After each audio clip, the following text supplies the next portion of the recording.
Oh my Okay, days, so good evening, got into the everybody, hour. and welcome to Two Love Collective. Tonight, we're going to be talking about, is there marriage after an affair?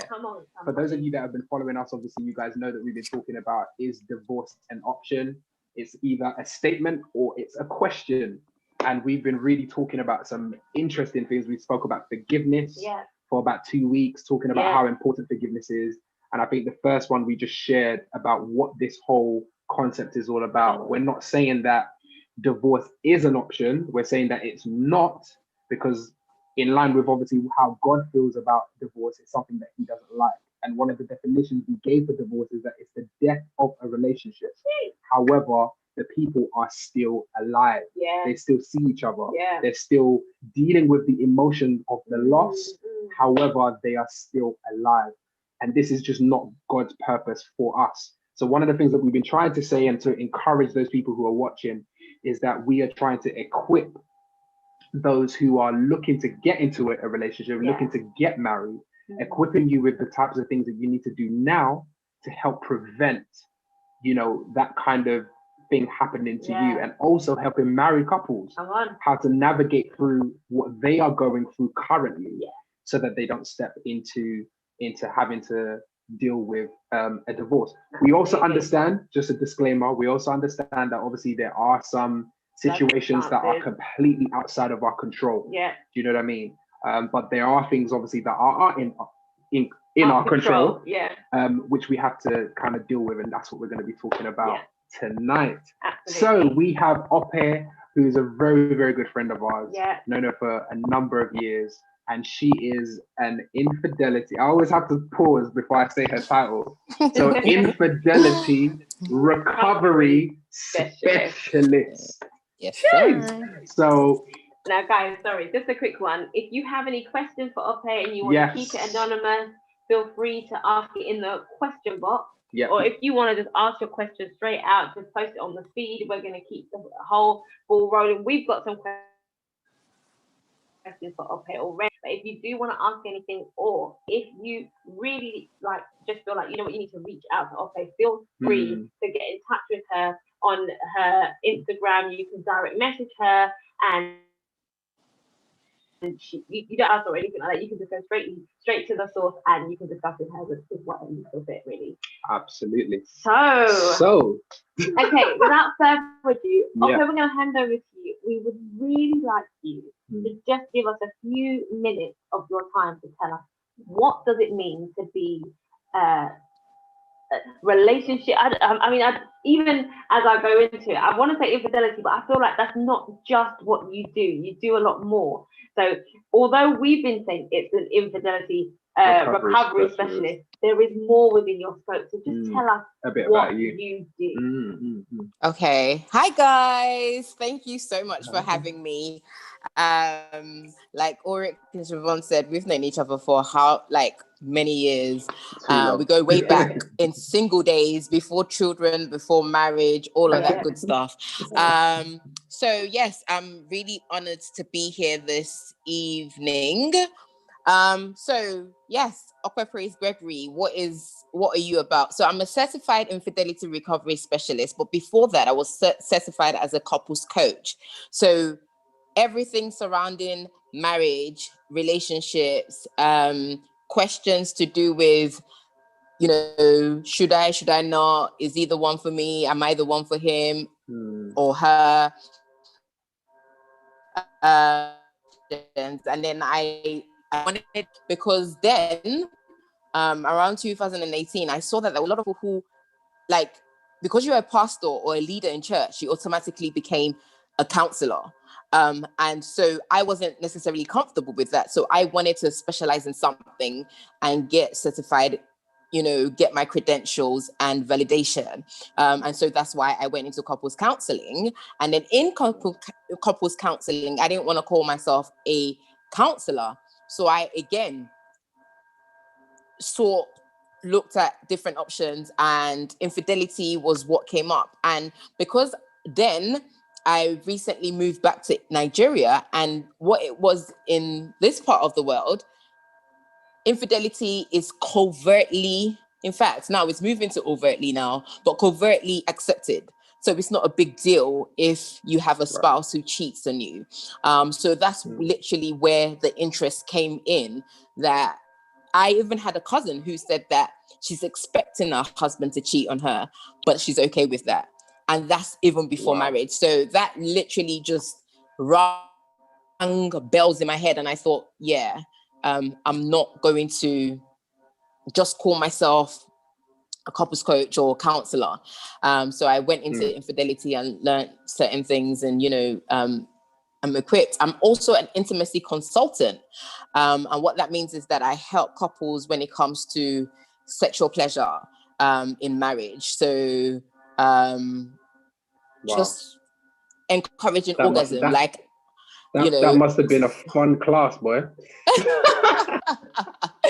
And so I sell couple aids as well, that helps couples get to know one another. They're toys, but it's not the explicit toys that everybody thinks. When you just say sex toys, a lot of people just think dildos and masturbation and all of that kind of stuff. And it's literally, there's a whole world out there that people just need to open their mind to see. So we sell board games that obviously you and your spouse alone will play.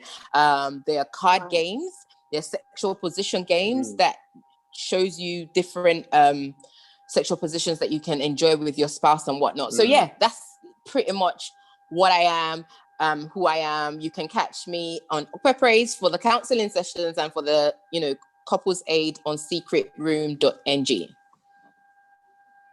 Oh, wow. Yeah. He's saying, this happened to a friend of mine, and should I try a different? I'd like to, and I don't know how to advise her. She suspected her husband was cheating, so she decided to record his convo while she was away, and hubby didn't know. Hubby called a hotel, and I guess the person basically is going to go from there to book for a day. He was supposed to be at work. Wifey heard everything and went to the hotel. She called hubby to come down to meet her. Right, because I think you were reading it. Okay, so from what I understood, light_love was basically saying that her friend or his friend had basically said that they suspected their husband of cheating, and they recorded the husband's conversation to someone. Now, the conversation was basically that they were supposed to be going to work, but actually the person pretended they were going to work, and they weren't. They were going to a hotel. So the wife, because she had recorded this conversation of the husband going to the hotel, she went to that hotel and then called the husband when he was upstairs, tell him to come down. So the question now is, the friend, I'm assuming, has come back to tell her this is what happened. What should she do about it? How can she advise her about it? She doesn't know basically what to say. So I guess the question really is, how would you even advise somebody who is dealing with something as crazy as this? Okay, so basically, one of the things, in all our processes, right, the only thing that we are not involved in is the discovery, right? So we don't have any input whatsoever when you discover that your spouse was cheating or is cheating on you. So that discovery stage is a hard one for us to even speak on anyway, because the only reason why you come to someone like me in the first place is when you've discovered that your spouse was unfaithful. So it's very hard for me to say, oh, you shouldn't have done that, or you should have done this, or what have you, because you needed to be sure. And one of the things that my mentor always says to me is that as women, if you suspect that your husband or your spouse is cheating on you, you need to find and gather evidence. And once you gather those evidences, you confront. And once you've confronted, depending on what your spouse says, then you come and reach out to us. So I cannot say, why does Instagram keep on coming off? I don't understand. But yeah, because that's where the questions are going to come from, isn't it? So it's a bit funny. Anyway, so I can't. Yeah, but some people say, on we got as well. YouTube as well. Okay, that's fine. I can't really say that this is the reason, and this is maybe good or bad. It's something that you had to do for yourself in order for you to get what you were looking for. Right. My mentor always used to tell me that once you are out there looking for something, no matter what you find, you have to accept it because you went out looking, right? So if you suspect that your spouse is cheating, by all means, do your investigation, ask the right questions. I made a post one time and I said that no question is not a good question. Like when it comes to infidelity, every question is valid. So you ask your questions. Now, once you have, what I would not advise is once you have found them in the hotel, you've proven your, your theory that your husband or wife is cheating on you, right? Please do not go and attack the other woman, right? Because in most cases, right, or the other guy, or man, in most cases, these people are also very innocent. You have been lied to, and also they have also been lied to, right? That's little champ. Yeah. So I would say, gather your evidences, gather your information, and then go and do what you need to do. But leave the other person out of it. It's your spouse that you owe the confrontation to. Okay, so that's good. So in a situation like that, how would you? Because we're just getting straight in, aren't we? So how would that confrontation work?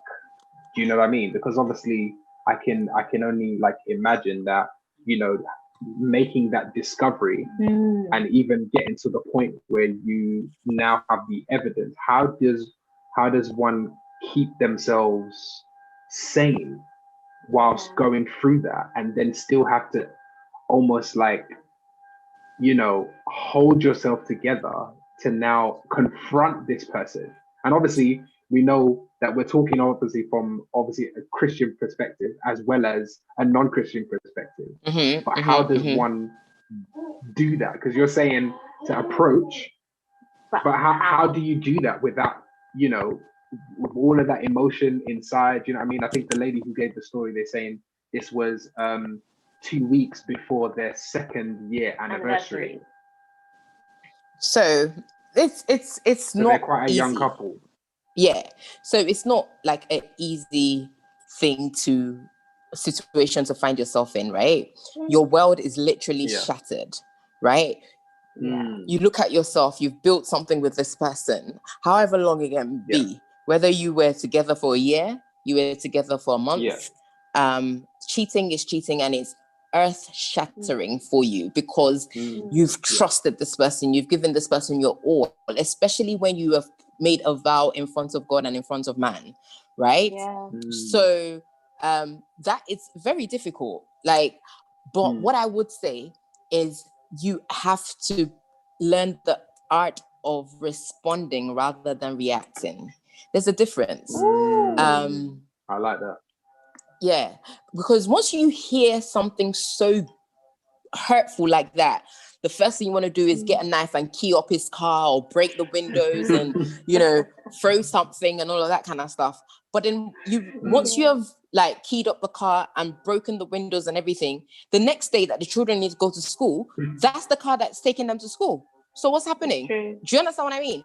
So you have to discover the art of responding rather than reacting. So what's your reaction? And it is an art. Believe you me, my husband hasn't, like, he's not cheating or anything like that on me. But even in our daily life, in our daily living, it is hard to be able to respond rather than react. So can I just turn off Instagram? It's not working for me. Is that okay? And it's really distracting. It is. That's guys, fine. I'm so sorry. So Instagram, guys, we are. I can't. All right, cool. Yeah, that's fine. Yeah. We'll stay on. Yeah, go on. So you come off and we've got Yeah, I'm so sorry because it keeps No, that's fine. alerting me to to add you, and I'm just so done. Yeah, don't worry. Yeah, because I'm losing my train of thoughts while I'm trying to add you and all of that good stuff. Anyway, I'm here now. That's fine. I'm so sorry, guys. No worries. So, what was I saying? So yeah, I mean, it takes a lot, but I know a lot of people don't want to hear this, but you have to be calm even in the process, because when you respond, you get more out of your spouse than when you react. Your reaction allows your spouse to go into defense mode. So they're telling you all the things that it wasn't true, it was your imagination, it was this, it was that, it was that. But once you respond and you tell them, oh, this is the evidence, I have this, and the other, what do you have to say about it? The person in question, the unfaithful partner, will sit back and be like, oh boy, because remember, the reason why people cheat is so that they don't get caught. If everybody that cheats know that they're going to get caught, they wouldn't cheat. Yeah. Do you understand what I mean? So that literally is the reason why response, when you discover, is better than reaction. Wow. That's very good. For those of you who are joining us on Instagram, we've been having mad technicals. So we've been telling people to jump over onto our YouTube page so you can watch it there. There's clarity. You can ask your questions. You can really go in. So please do feel free to jump over onto onto YouTube or Facebook, and we'll continue from there. I love what you said. Maybe you should. We have. Okay. Yeah, we did. Yeah. We did. But I love what you said about the difference is there's a reaction and then there's a response. Yeah. The reaction is what you feel like doing for your flesh. That's like that is the emotion. That's the emotional drive that just says, you know what, go crazy. Rock up the place. Yeah. Burn something. Bust him up. Go for the person. Go physical. Exactly. Yes. Go physical. And also, I mean, and that's what it was going to be. So the physical is not just about going physical for your partner, but you're trying to go physical to the other person involved. Yeah. And you basically said, you know what, don't even go to that person. Firstly, they probably didn't even know of course this person was married. Yeah. And that's where compassion comes in, right? Sorry, let me just even cut you there. That's where compassion comes in as a counselor when I'm going through this process. Because a lot of women, especially women, they get all defensive. How can you be defending her? But I have to make you understand that she was also probably lied to. It's easy. This thing that we're wearing, although mine is it's kind of hard to come out now, but you can actually remove your ring and nobody needs to know the history. So yes, and I'm not trying to make excuses for the other woman, but I'm just letting you know that this so-called other woman or man, they probably don't know that there's the other woman or man, but you have other people who are sent to married couple, and they know that they're married, and that's their attraction. I'm not talking to that group and of they people. Still go for it. We'll talk about that. We'll talk about that later. I'm actually talking about the ones that don't know, so you don't go for them. And then bearing in mind that you are married to this person who cheated on you, or you're committed to this person who stepped out on you, that other person can go home. That other person can do whatever they need to do. Their action does not affect you. It is that of your spouse. It is that of your committed partner that you need to question. Absolutely. Yeah, 100. Absolutely. Love that. See, now the thing is, I wanna move ahead into, like, how do you kind of deal with it and how do you respond? Like the types of things that you need to do. But I want to stay on the whole cheating thing. Like, why do men or women, in your experience, what is the fundamental reason why people cheat? I mean, you kind Okay. of mentioned a bit that, it's because they don't, they don't want to be caught and all of that stuff. And there's almost like this kind of thrill of being Euphoric. able to have Yeah. this secret life. You understand? Mm-hmm. But what is the kind of psychology behind why somebody would say, because this is the thing, sometimes some people have beautiful spouses and handsome spouses, like physically you see them together and you're just like, man, you guys are made for each other, you must be loving her or loving him, and then you hear that they cheat and you're just like, what? Yeah.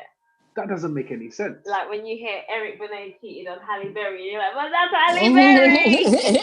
You understand? It doesn't make any sense. Yeah. So, I mean, I have my own views, but because you're the specialist, so I want you to talk to the people. So you can find so many reasons for cheating, right? And I am in no way, shape, or form trying to excuse the fact that you cheated on your spouse with these responses that I'm giving you. But there was a study that was done with a group of people who, they were addicted to alcohol, right? And they found out the reason. They did like a study and, gathered why is it that this thing or drugs, this thing called alcohol or drugs has this strong addiction on you. And it was like, they came up with is it acronym now of B, and I'm going to use that for this question. There's many reasons under the sun, but let's just for the purpose of this live, let's just talk about the HALT B. So number one, we discovered that people are hungry. And I'm not talking about necessarily food now. They're just hungry for something different, hungry, looking for something, maybe an excitement, or there's a change in their lifestyle, So they're bored. So they're just bored. We'll get to that. Let's stick to hungry for now, right? Sorry. They're hungry for just something different, like not even food, just excitement and a change of lifestyle and just something.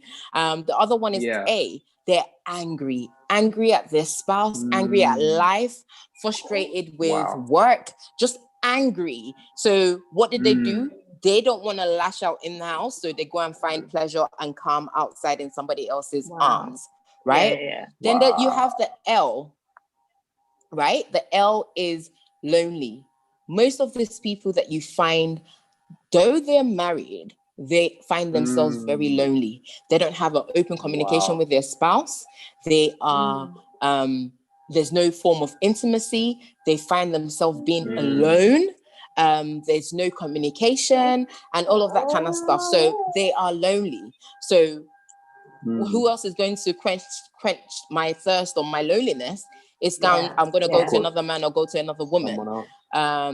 So, and then the T there is they're tired. They can be physically tired and also mentally tired, emotionally drained, spiritually, financially, everything, just all the leaves attached to one person. Imagine, just really tired. So you find them really, really tired in the sense of maybe there's like the same routine over and over again. We have breakfast, we wake up at 6 a.m. We have breakfast at 7 a.m. By 8 a.m. we're out of the house. I drop the children at school. By 3 p.m. I've finished school. I come back. I've finished work. I've gone to pick up the children. They're just tired of the same old thing, and tired also physically as well, based on what's going on outside of the home. It can be at work. It can be anywhere. So they're just really tired. And last but not least, the B, they're bored. And that's why I said that we will come to yours. The bored comes to So they're literally bored. They don't have. That's why you find people like who, for example, who have weight issues. It's out of boredom. They're just eating. Like they're watching TV. They're bored and all of that kind of stuff. So they're bored. So they're bored with their relationship. They're bored with their home setting. But the problem here is that they don't know that they have the key to change and create what they're looking for. So it goes with the 80-20 rule, right? The 80-20 Come on. rules means that you have the 80% in your home, but because I don't do dressing up when I'm cooking, or I don't dress up as a maid when I'm cooking, you go outside and go look for someone that will do that to you. Whereas I look after your children, our children, I cook, I clean, I make my own money, I am financially dependent, I am a go-getter, I pray for you, I do all of that. But because you're looking for a chef, a cook in a maid's outfit, and somebody else is offering you that, you go and get that. Whereas that's not what we're and then saying. leave. Exactly. So I hope that answers your question. Yeah, that's fantastic. 100%. That's fantastic. Thank you so much. So we've been getting a couple of questions on Instagram. So for those of you who are joining on Instagram, just want to give you a quick shout that you can head over to our YouTube and you can listen in there. But we have been getting some questions on Instagram. The question that we've got is from the light love person who basically has said the first situation question about the husband going to a hotel and being caught. The question is now, so how do you respond instead of reacting, like with what Ulrich was saying? And adding a bit more context by saying this is the same husband that would advise his friends not to cheat and talk to his so-called wife about his friends. He also said to his wife that he was bored and she was not good at grinding him, and she wants to learn and she needs to get some help. So I guess there's a lot in there. There's a whole lot in there, and one of the things that I will say to answer that question is this. First of all, know your worth. First of all, as a wife, as a woman, as a spouse, as a partner, know your worth. I would not go and, because I want to save my marriage, allow you to tread on my head and stamp on my head and all of that kind of stuff. Let me give you an example. I had a client who contacted me because, obviously I told you how I sell, sexual aids and everything. So they contacted me and told me that Opepraise, I want to buy, do you sell boob enlargement creams? Right? And I was just like, you said what? You said what? And so the Holy Spirit allowed me to go deeper. Why do you want to enlarge your boobs? And why is it that you're coming to me, asking me, because this is a surgical thing, right? You're meant to, of course, go see your doctor, go see your doctor or something. Anyway, she told me that she came across a text message that her husband shared with his affair partner that said, or that read, your boobs are so big and full. I really enjoyed it, right? And that put her in the place of, okay, the next thing for me to do is go and enlarge my boobs. And I'm like, no, girl. You cannot live your life to keep somebody who does not know your worth. Right? I say this all the time. If it was my spouse to cheat on me, that's his loss, not mine. Because I know my worth. I know what I bring to the table. I know for you to even be with me, I've opened up many doors for you, right? He who finds a wife finds a good thing and obtains favor from the Lord, right? I am your favor. So if you want to be favorless, go on with your bad self.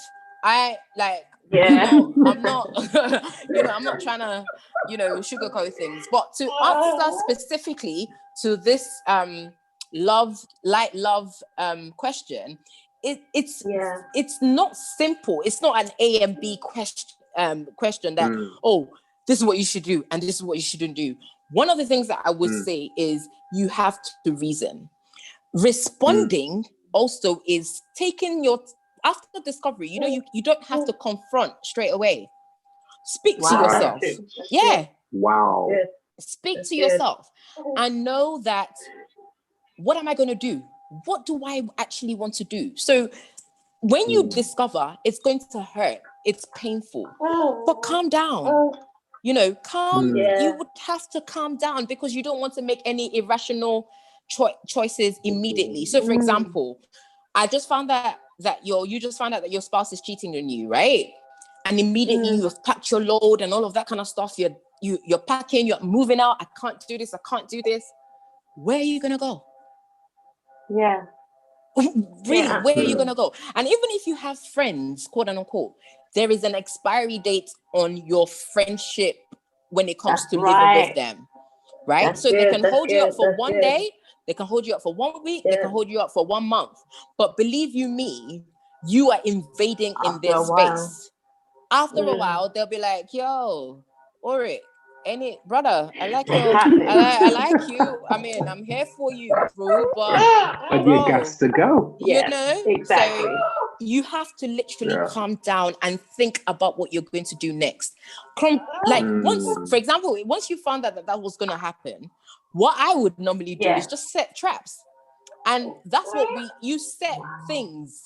Put things in place. You set traps. So, for example, you know the name. So, for example, I'm using the hotel as an example, right? You know the name of the hotel that your spouse took the other woman to. Bro, can we go to dinner at this same hotel next week? Brother would be thinking, wait, what? How? Why? When? Yeah. How? Do you understand what I mean? And you're not lying. It's not a thing where you are lying, because obviously we should not lie. So you're not lying about anything. How did you find about it? Oh, I just came across it. Hello? Wisdom is profitable to direct. So when you have wisdom, believe you me, there's direction.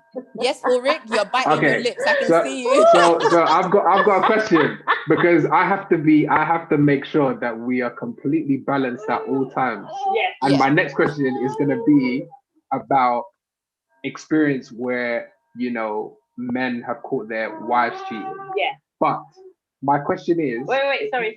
Just before he goes in, guys who are joining us on Instagram, please, to get the full picture, go over to our YouTube. I know that it's getting juicy, but please do go over to our YouTube page so you can get the fullness. Instagram has been giving us loads of problems, so we're trying to take you all over to the YouTube page so you can follow us. Yes. So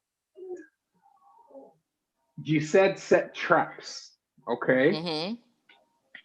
So my question is, because obviously you've talked about this whole going back to the same hotel, and what is the purpose of setting those traps? So you know what's going to happen. So it's as a result of, if I set this trap and he or she comes clean, I will know that he made a mistake, he or she made a mistake, and I didn't marry a mistake.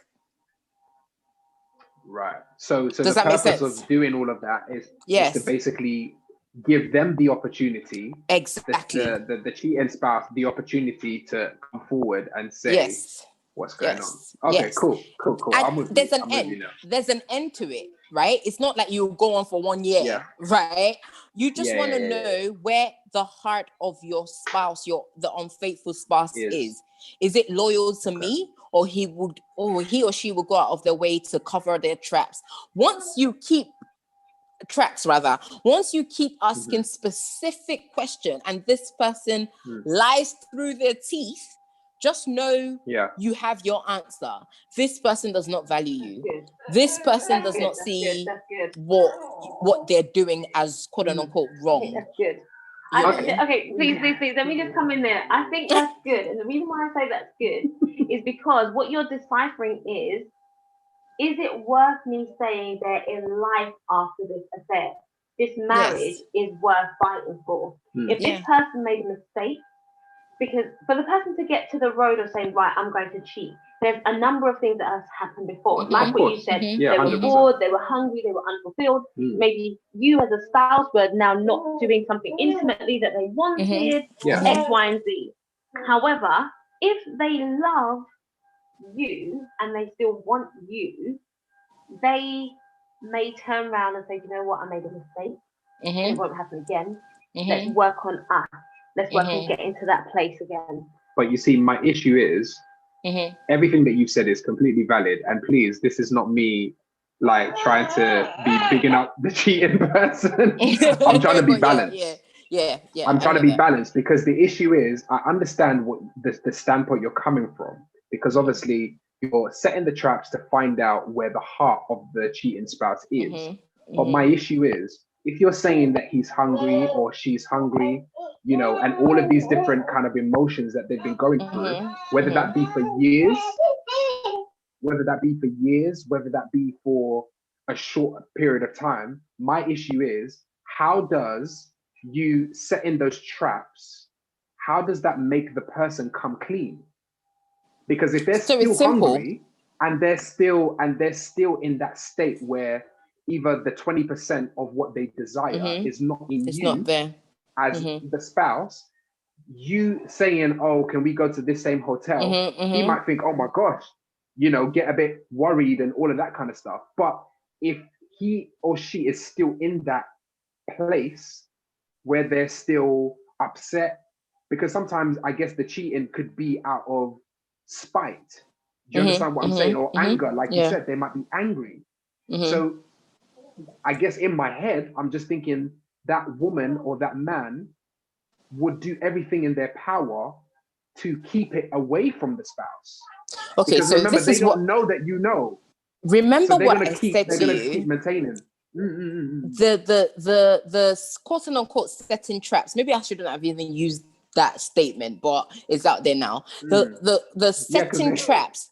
The setting traps is not for you to go on with it for the rest of your life. Setting traps. Okay. It's just it comes with an expiry date, and I think I mentioned that already. Okay. That you just want, and if this person is not coming clean after the first or the second chance, right?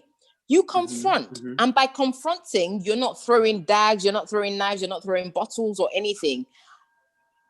Sweetheart, husband, I know that this has been going on. I have the evidence to prove that this has been going on. Please, what you saying? Like, what is it? But you see, my issue is, because I think the reason that sparked me off with the question is when you said, when you set those traps and he doesn't come clean, then you have your answer. But I feel like that might be a little bit unfair, because this is it. Confronting allows them to explain. Okay, you get what I'm saying? I said that, and I said in that same sentence, I said with an expiry date, right? So with that expiry date means that you would be able to like there has to be a confrontation. I don't care how you want to do 100. It. I mean, we've seen cheaters like that TV program, right? There has to be a confrontation unless you want to take the secret to your 100%. Grave, right? So you can't say because, oh, I tricked him, and he didn't fall, that means he's unfaithful. I said when it comes to your expiry date, so that's one, question. You've asked once. Okay. Once you asked once and you didn't get your answer, you asked again. Then you confront with the evidence. Do you understand what I mean? Okay. Like, is the tricking, quote unquote, is giving your unfaithful partner the opportunity to come clean. You can even have conversations around surrounding cheating. What do you think about cheating? Would you ever cheat on me? Do you understand what I mean? Like, if you're that direct, like I said to you, that the only stage that we are not involved in is at the stage of discovery. After that, everything else, we go through the process with you and all of that kind of stuff. But that discovery is the most important thing that makes or breaks you, because sometimes when you discover and you confront, you say some hurtful things to your spouse, right? That can make your spouse then play the victim, the unfaithful partner then play the victim, that, oh, you told me that, I mean, I have no sense, or this is a generational curse, or you're just like your father, or you're just like your mother, you're, the H word, the SLUT word, and all that kind of stuff. It's true. It's, that's why I said you have to calm down. Your confrontation is valid, but it has to be valid with wisdom. What comes after the confrontation is how you confront is what would result in what will come after the conversation. Does that make sense? Did that just make sense? Yeah. Because I was just like, what did I just say? But yeah, in essence, that is how I react to how I confront you will make me know whether what next step I'm going to take. So I hope that answers your question. Does that give you peace of mind, Ulrich?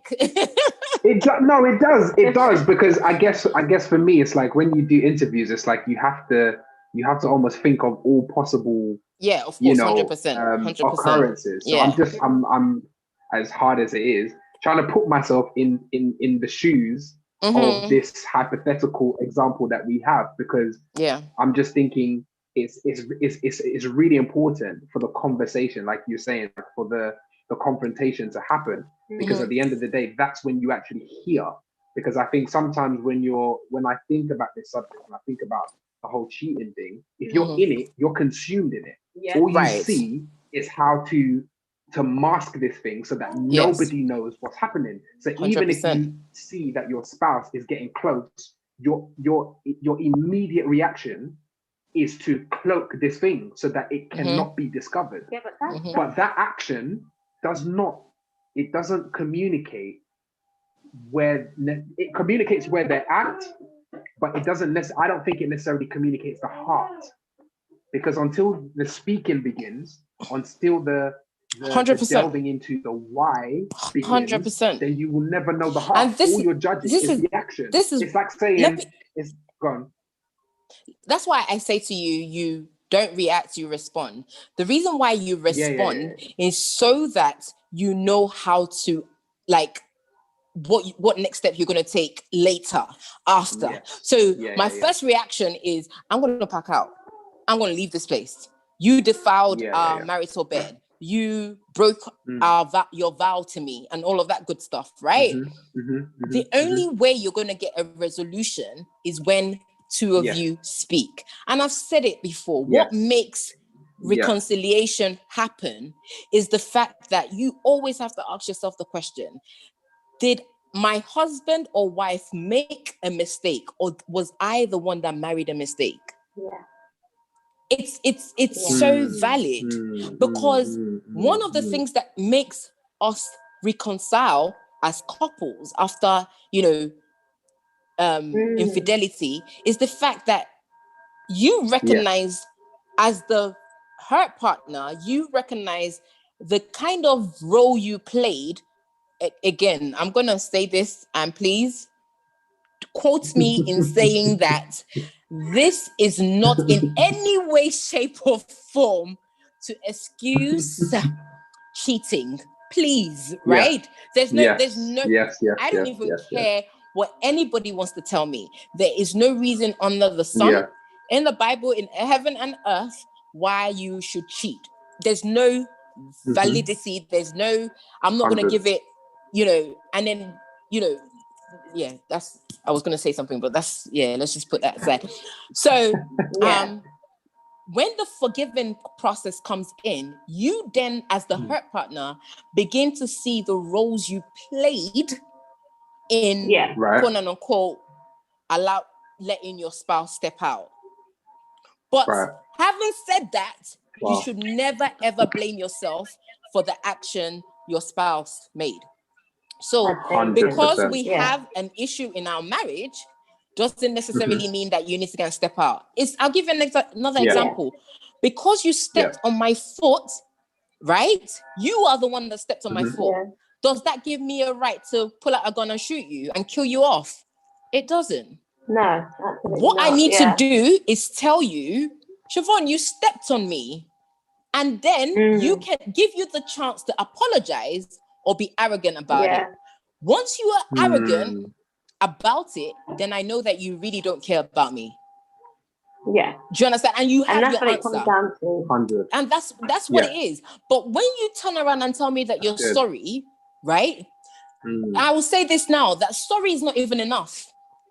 Because most of the time, a lot of people say sorry, and then go and do the same thing that they're sorry for again. So sorry is only acceptable when you do not do the same, you stop doing the thing in which you are sorry for, right? I can only accept you're sorry if you stop doing the thing that you were sorry for. Does that make sense? Yeah.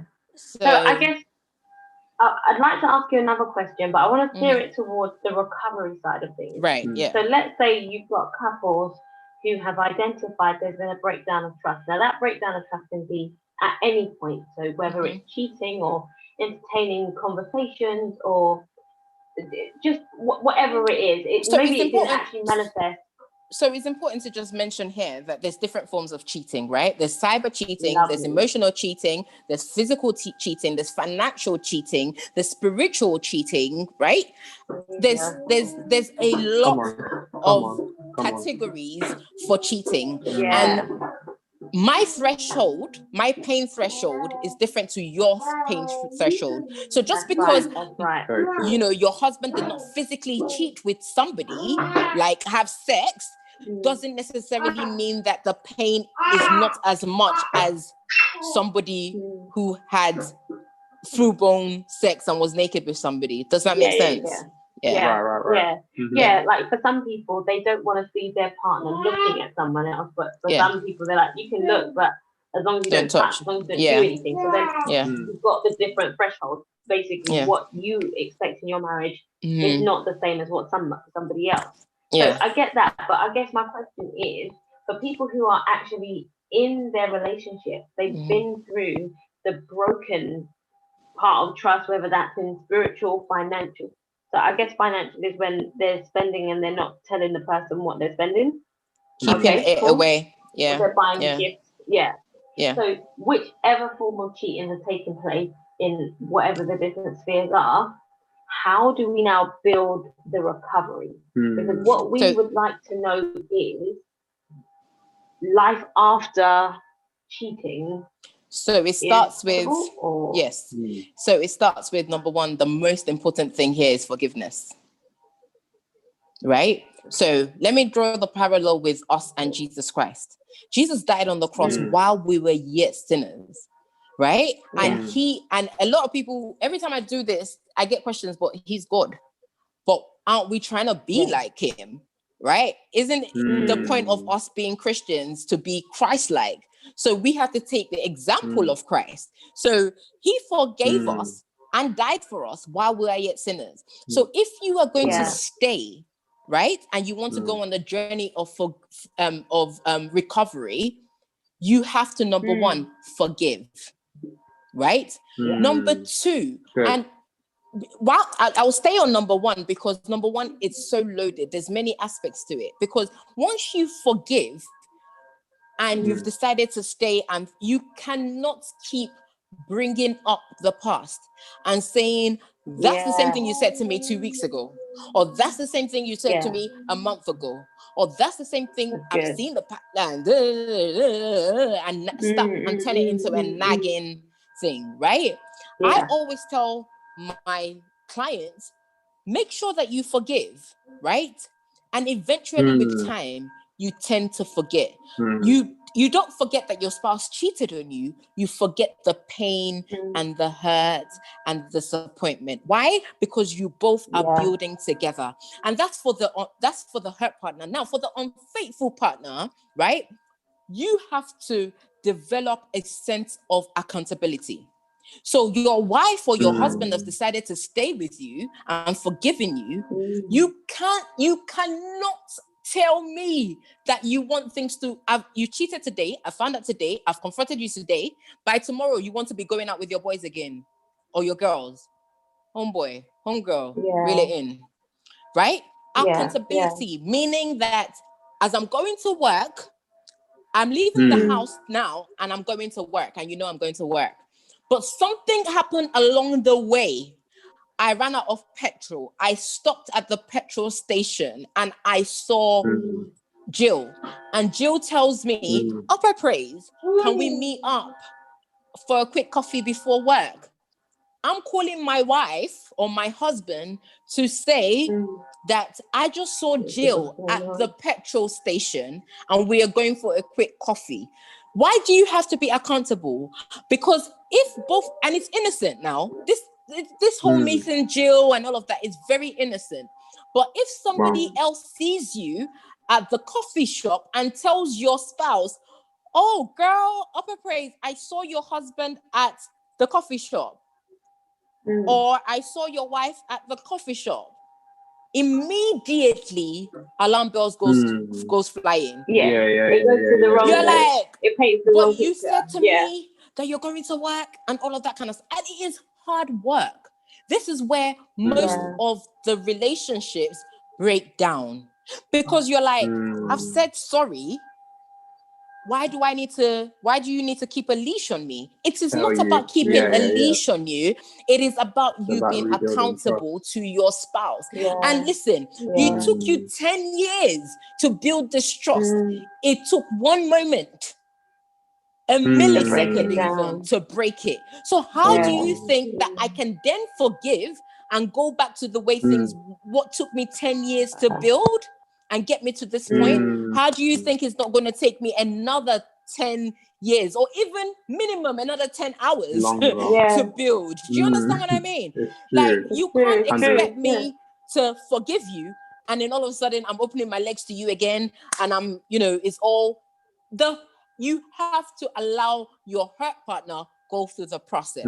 And for the hurt partner, you have to allow your unfaithful partner to prove that they are ready to build or rebuild this relationship and this marriage. Does that answer your question? I think that's really good. Yeah, because I think that what we're looking at is, does the person actually say and show that they want to keep the relationship going? Do they actually show that they're sorry and that they want more, that they want difference, that they are willing to work on it?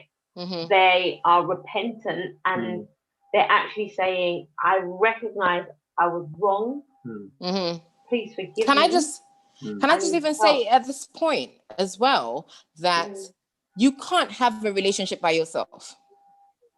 You can't have a marriage by yourself. So if my husband cheated on me and I still want to forgive him and he's still not repentive enough, that marriage is not going to work. There's no recovery there. There is no recovery because you cannot forgive and work on your marriage by yourself. That means your spouse does not value you. Right? So you can't do this work by yourself. It has to be a collective thing. You have to prove to me that you are sorry. I have to prove to you that I've forgiven you. It's two-way. And I know a lot of people are rolling their eyes like, why do I have to put in the work? Because but it takes two. You cannot make a marriage work by yourself. And even if it's the unfaithful partner who wants it to work and the hurt partner doesn't want it to work, it's going to be very difficult. Because why? You would then enter compromise. You would then enter manipulation, sort of kind of thing. You then enter, unhealthy fruits bearing for this your spouse and your relationship. There's no quality there. So I just wanted to put that out there. No, that's good. That's good. That is really good. Okay, I think that it has just been fantastic having you here on the show, and I know that you have shared so many gems of wisdom. I know that it's in late, so for us it's after 10, so for you it's even later. So I'm conscious of time. So what we're going to do is we're going to have one more question, and then if it looks like actually now we need to go back again, we're just going to. Thank you. We're just gonna have to get you back, and we're just gonna have to set either a day, another time, or and next week if you can, to really delve into this thing even more, because and hopefully this little boy will be asleep. Okay, so our last final question is, so for the people who have They've been hurt. They've been working on the trust, rebuilding it. What advice would you give them? Because that it takes time to get to that. What advice would you give them to keep going, or like any strategies, anything that you would give them to help? Remember your why. It's just that simple. Remember your why. Remember your why for staying. Sorry. Remember your. Can you hear me? Yeah. Yeah, we can hear you. Yeah. Remember your why for staying, right? And if you are staying for anything outside of your relationship of you and him, like e.g. the children, I will tell you now for free, the children are not a good enough reason to stay. They are not. I don't care what anybody wants to say to me or tell you. They are not enough. They're not enough reason for you to stay. So if you have made up your mind to stay, remember your why. And it's very important. It can be for many reasons. It can be for the two are better than one. It can be for the dreams that you guys are both building together. It can be the past, what you have promised yourself. It can be for where you are right now. But always remember your why. Then allow yourself the process of grieving. There's a loss. A loss has happened. A loss has taken place, right? So you have to grieve. Yeah. You can't just say because he or she said sorry today, wham bam, thank you, man. Here's my open legs. You can come in and out as you please. No. Yeah. Allow yourself to grieve as the hurt partner, and as on the unfaithful partner, allow the grievance process for your spouse. Number 3, ask as many questions as possible. You need the questions to help you know your next step. You're not asking dumb questions, right? And one of the reasons why we as counselors are in place is because we help you, we help the couple, the ones that are willing, husband and wife, we help you with asking the right questions to get the right answers. So today you asked me, was it Jessica that you cheated on me with? And then tomorrow I come to you and say, what's that girl's name? Jessica. It's still the same question. And you can be on that same question for 110 a long time. Yeah. And it doesn't take you anywhere. So that's where we come in to help you ask the right questions, right? And then answer. So how many things have I said so far? I've lost my train of count. I think it was 3 or 4. 3. So you have to know your why. And then number 4 is choose you. It's very selfish, but you have to choose yourself. You have to choose yourself before God. No, after God, it's you. You cannot be a half person and say you want to go and join to another half person to become one. You need to be whole by yourself. Be whole. It's one whole person that joins with another whole person to make one whole, right? With the 3 fold cord that cannot be broken. So you've lost a part of yourself, right? Yes, my son. Yes. You give glory to God. Hallelujah. Make that joyful noise. You've made a choice to stay, right? Yeah. But you also have to make sure that you're not losing yourself in your staying. So self-confidence, right? So knowing your why, choosing you, understanding that ask as much questions as possible so that you get your clarity, right? Knowing your next step. And that's why we're here. You definitely need to speak to a professional when it comes to healing and getting over it and all of that. But it's very important to know why you're staying. The children are not good enough reasons to stay. And forgive, ask questions, know your why. Don't just stay because of the children. And what was the last thing I said? Know your worth and know your value. Know your worth. Yeah. No, that is so good. Wow. Okay, cool. Like I'm itching. I've been quiet because I've been kind of absorbing, and I think no, it's been really good. I mean, some of the things that you've spoken about is really poignant, and I think they're tools that we all need. Do you know what I'm saying? And even being married, do you know what I'm saying? To even refine those things about ourselves, like you talked about, knowing your worth and your value. Do you know what I mean? Those things are very, very crucial. Do you know what I mean? Because the whole process of becoming one flesh, do you know what I mean? It's a process. Yeah. Do you know what I'm saying? Yeah. And we always have to look within ourselves, to always be checking ourselves, especially if we're talking from a Christian perspective, because that's the other side of it as well. It's like when if we were to move away from biblical understanding and teaching, almost like how do we speak to somebody who doesn't have Christ, who doesn't have that capacity maybe to forgive, but is ready to throw the relationship away because of something that if they sat down and spoke to someone, maybe they might be able to counsel through them. But so let's just put a pin there and say, okay, I think we've got a number of other questions to ask you. So we will either speak about next week or another week that we can get you to come back, because there are loads more questions that we have. Like 100. I have a question like, okay, so what happens if you've only ever seen infidelity in your family? Yeah. How do you move away from that when that's kind of all you know? Because you spoke earlier about your friend expecting. Yeah. Because cultures is so important.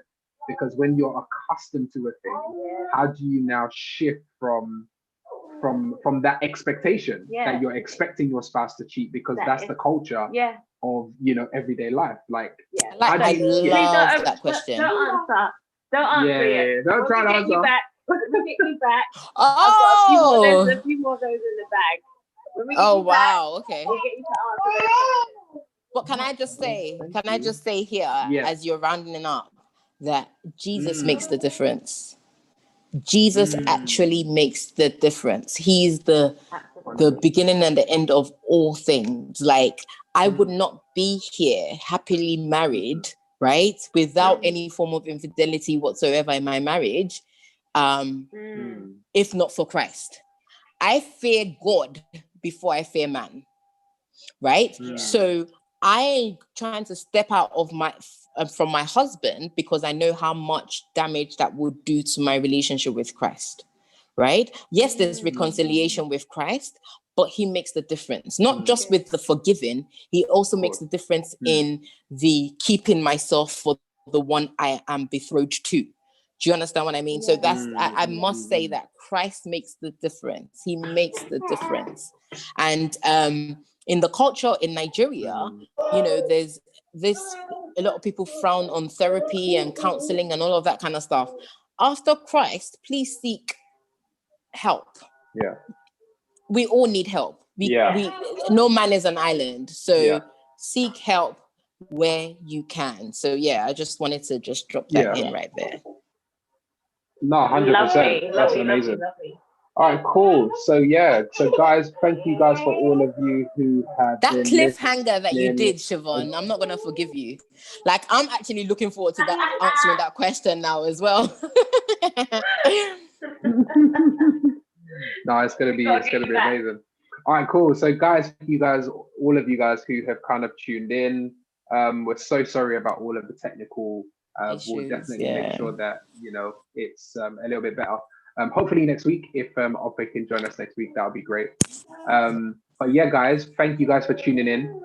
You've been listening to Two Love Collective. My name is Ulrich. My wife Siobhan is dealing with our little one Cyrus, who is awake and he's teething and his tooth is coming out.